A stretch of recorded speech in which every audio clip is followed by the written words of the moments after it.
If you'll just say and spell your name for me.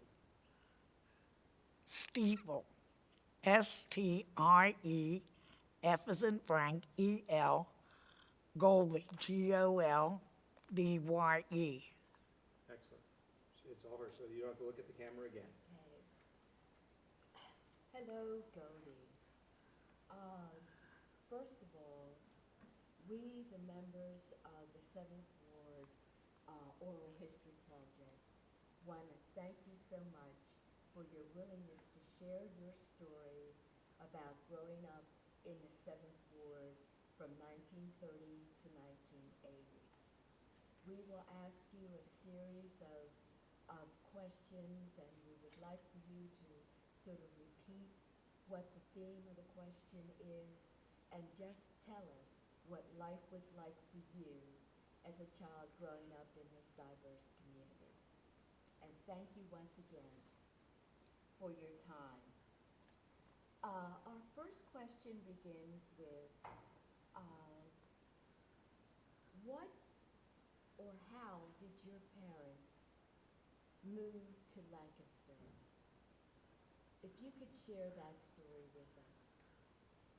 My parents,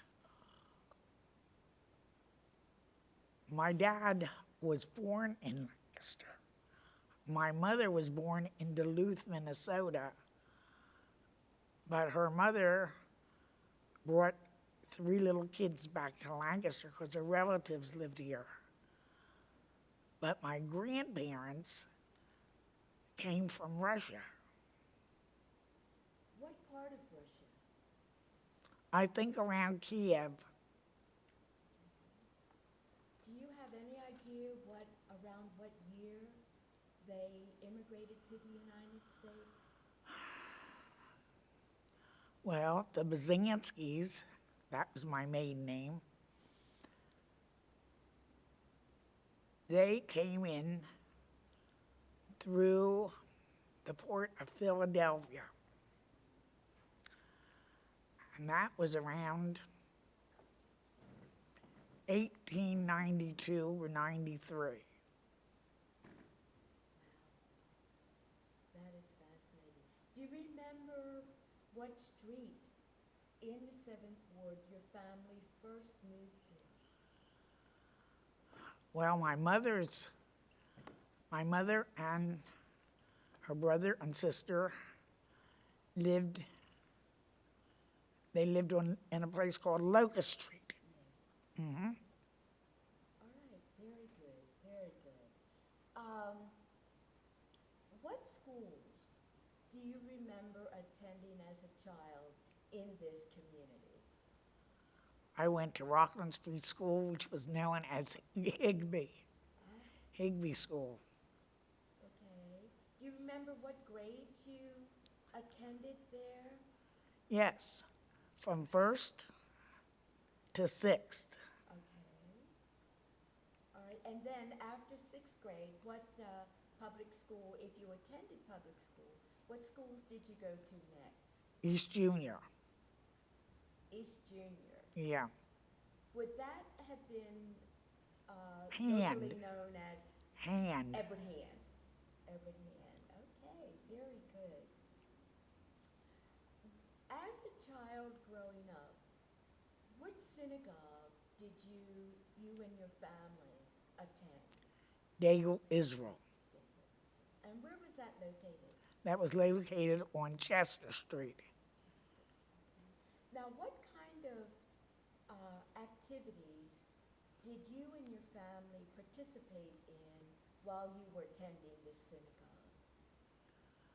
Well, they had the sisterhoods, the brotherhoods. They had, and one year, I was chairman of what they called the Purim Ball. And what was that? That was Purim time. That was a huge ball, and everybody wore long dresses and this and that. And it was held at various places, like the Stevens house at one time, and here and there. And it was very nice. And then they picked out the girls, each girl represented a different organization.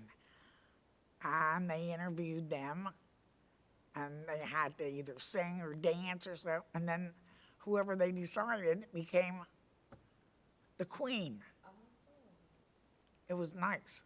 very good.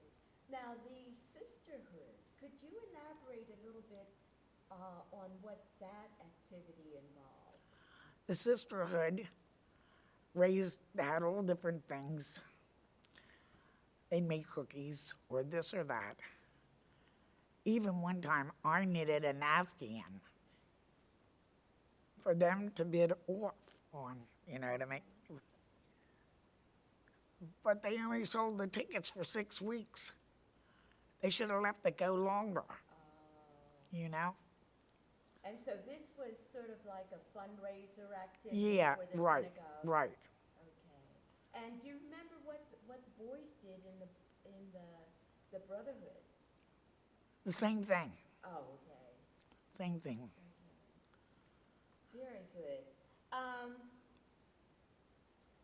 One of the unique things about growing up in the Seventh Ward is that we were a very culturally diverse community.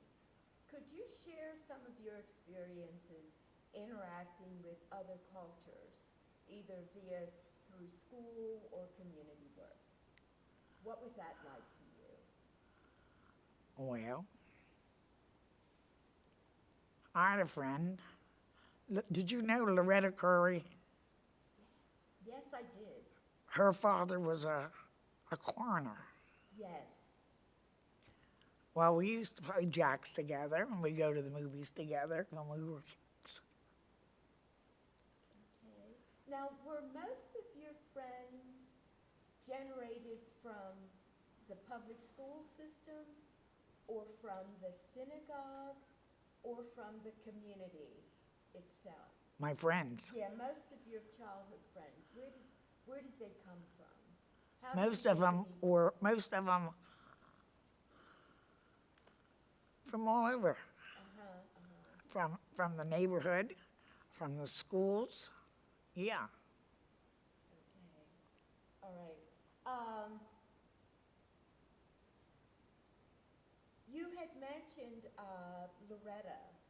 Can you recall any other childhood friends that you can remember their names? I know it's been a bit of a challenge trying to keep these names current in our minds. Like a Geraldine Tischler.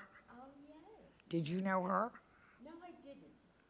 She I was knew about the 2 years family younger name, than me. But I didn't know her personally. Yeah. And Betty Jo Stein and Elaine Corlip. Wonderful. Plenty more. Oh, that's great. And what kinds of activities did you engage in besides playing jacks? Lancaster had a lot of recreational venues. What kinds of things did you and your friends engage in? Well, we used to go roller skating at Rocky Springs Park on Saturday night.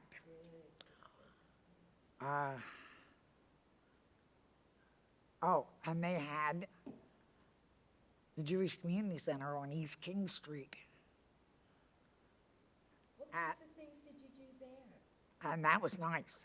They had a bowling alley there, and they had a gymnasium up on the 3rd floor. And they had a lot of activities for kids. Did you feel that your community offered a lot of fun experiences for you as a teenager? Or did you feel you had to move out of the community in order to have your recreational fun? Well, yeah, around the community, except for Dago Israel and the Jewish Community Center, yeah, you had to look elsewhere than around where you lived. Yeah. So where else did you go? I mean, within the broader Lancaster, where else did you and your friends hang out or go for fun activities? Well,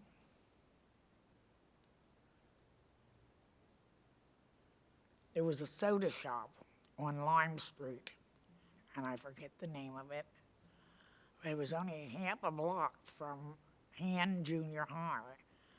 And we used to meet there for milkshakes and so forth. Oh, that sounds great. That sounds great. Now, because your family originated in Europe, what other languages other than English did you speak in your home, if any? Well, my dad's mother would speak Russian. Now, she died when I was like 4 years old, and I remember her very well. Even from the time I was 2 years old, things happened, and I remembered that. She would talk Russian. And even at that age of 3 or so, I would say, English, English. I didn't want to hear the Russian. Oh, Now I'm sorry, I didn't ask more. now let's explore that a little bit. Why did you not particularly want to hear the Russian language spoken?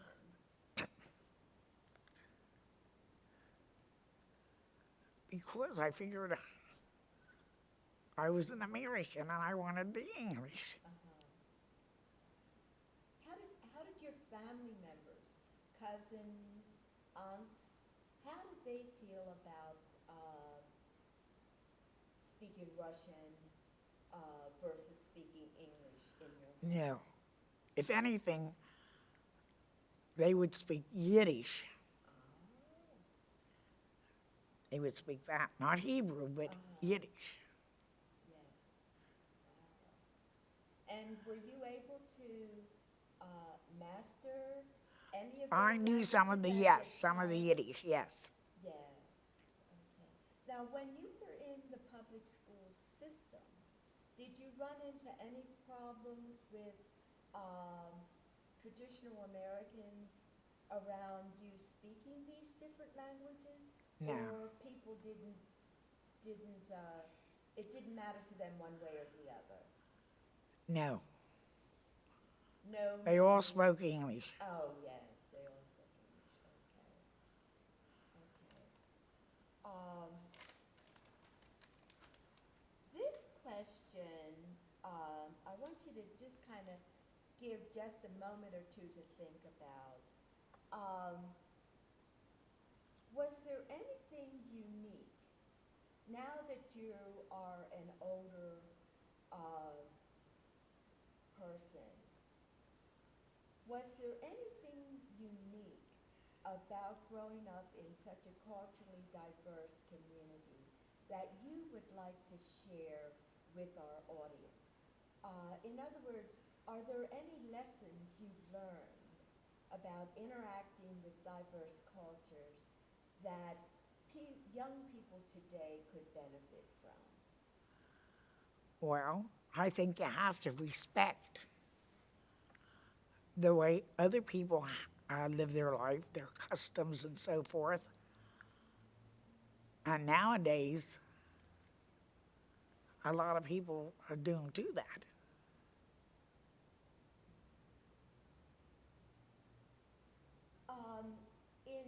In reference to the uprising now, or the reoccurrence of attacks on many synagogues across the nation, what is your view about how we can deter this kind of negative activity? That is hard to decide because unless you don't know what the next, as well as you know somebody, you could have a friend. How do you know what that person is really like sometimes? You don't know if they've got all this violence in them. So the only thing they can do is raise the children when they're young. And then, like, around what you have to have is a security. But I think children, till they're 5 years old already, a lot of them are brainwashed by the way they've been brought up.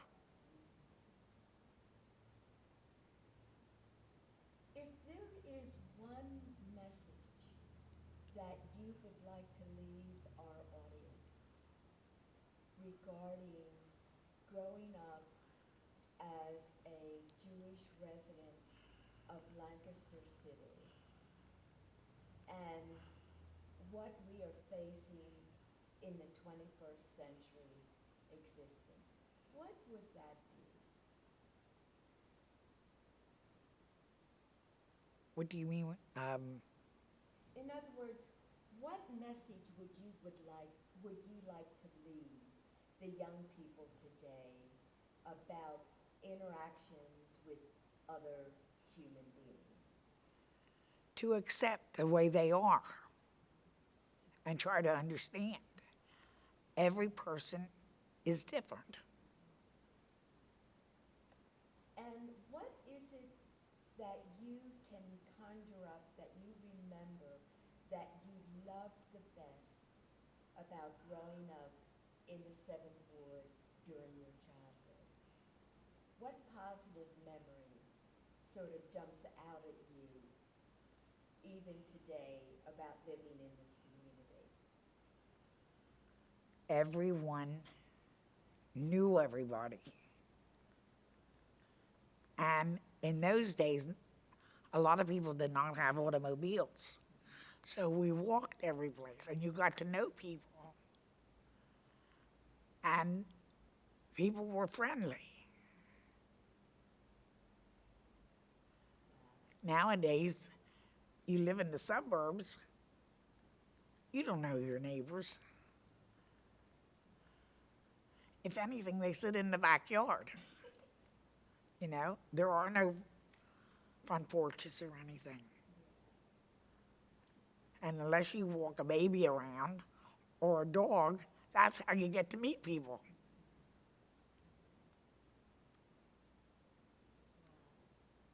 But I had no problem. I lived in the ward. We lived in the ward for 22 years.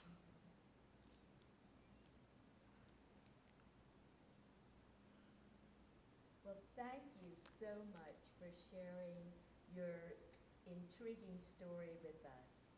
And we look forward to posting it on our website. Best wishes to you, Godi, and thank you very much. You're welcome.